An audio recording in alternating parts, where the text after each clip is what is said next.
South ఇండియాలోనే biggest sorry store మన Varahi silks మన విజయవాడ ఎంజీ రోడ్ లో డిసెంబర్ 4వ తారీఖున ఘన ప్రారంభం.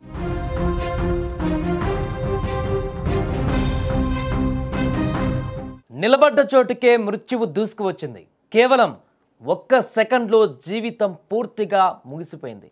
మహారాష్ట్రలోని సతారా జిల్లా ఫాల్తాన్ ప్రాంతంలో ఒళ్ళు గగుర్లు పొడిచే ప్రమాదం చూస్తే మనిషి ఆశలు, కలలు, భవిష్యత్తు అన్నీ కూడా ఆవిరైపోవడానికి ఒక్క క్షణం చాలు అనిపిస్తుంది.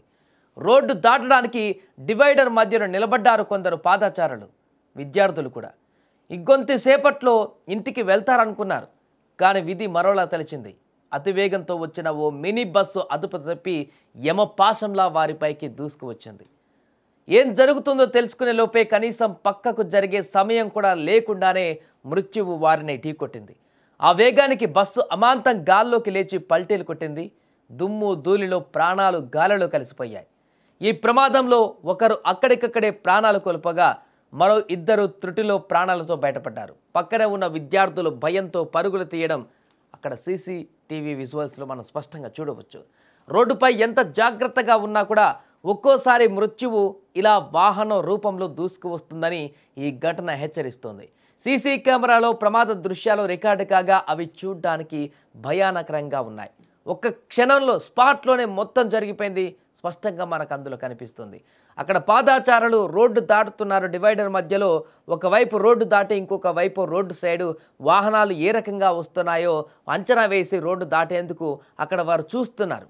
కానీ ఎవరు ఊహించని విధంగా మొదట దాటినటువంటి రోడ్డు వైపు నుంచి వచ్చిన వాహనం పూర్తిగా ఓవర్ స్పీడ్తో వచ్చి అదుపు తప్పి ఫస్ట్ డివైడర్ని ఎక్కి ఆ తర్వాత నేరుగా అక్కడ డివైడర్ లాగా పెట్టినటువంటి ఆ యొక్క దిమ్మలను ఢీకొని ఆ దిమ్మల మధ్యలో నిలుచున్నటువంటి ఒక వ్యక్తి ఆ గ్యాప్లో రెండు దిమ్మల మధ్యలో గ్యాప్లో నిల్చొని ఆ రోడ్డు దాటడానికి చూస్తున్నటువంటి ఆ వ్యక్తిని ఆ బస్సు వేగంగా ఢీకొనడంతో ఆ రెండు దిమ్మల మధ్య అలాగే ఇరుక్కుపోయి ఆ తర్వాత ఆ వెహికల్ మొత్తం తన మీదకి ఎక్కేయడంతో పూర్తిగా ఆ యొక్క మనిషి స్పాట్లోనే చనిపోయినటువంటి భీకరమైనటువంటి దృశ్యం దాంట్లో కనిపిస్తుంది.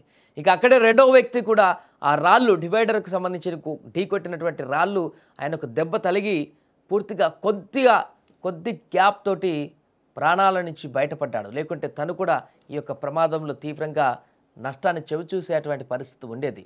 అదృష్టవశాత్తు ఆ వ్యక్తి చిన్న గాయాలతో బయటపడగలిగారు. వెంటనే అక్కడి నుంచి లేచి ఆ ప్రమాదం తర్వాత ఇటువైపు ఎవరైతే విద్యార్థులు మిగతా వారు ఉన్నారో ఆ రోడ్డు వైపు అటువైపు పరిగెత్తుకుంటూ వచ్చాడు. అలాగే ఇక్కడ ఉన్నటువంటి విద్యార్థులు కూడా ఒక్కసారిగా షాక్ అయ్యారు. ఏం జరుగుతుందో కూడా వాళ్ళకి అర్థం కాలేదు. క్షణాల్లోనే ఆ యొక్క ప్రమాదం వాళ్ళ కళ్ళ ముందు కనపడడంతో ఊహించని ఒక భయాందోళన అయితే అక్కడ ఉన్న వారందరికీ కూడా ఏర్పడింది. ఈ ప్రమాదం చూస్తే గుండె తరుక్కుపోతుంది. వాళ్ళు చేసిన తప్పేంటి? రోడ్డు పక్కన నిలబడటమా, సాధారణంగా హెల్మెట్ పెట్టుకోలేదనో లేకుంటే రాంగ్ రూట్లో వచ్చారనో మనం చేసే తప్పుల వల్ల ప్రమాదాలు జరుగుతుంటాయి. కానీ ఇక్కడ జరిగింది వేరు. ఏమాత్రం తప్పు లేకపోయినా ఎదుటివారి నిర్లక్ష్యానికి బలయ్యారు. ఇక్కడ తప్పు ఒకరిది, శిక్ష మరొకరిది. డ్రైవర్ల నిర్లక్ష్యం ఓ నిండు ప్రాణాన్ని అన్యాయంగా కబలించింది. రోడ్డు మీద మనం ఎంత జాగ్రత్తగా ఉన్నా ఒక్కోసారి మృత్యువు ఇలా కూడా దూసుకు వస్తుందంటే భయం వేస్తుంది.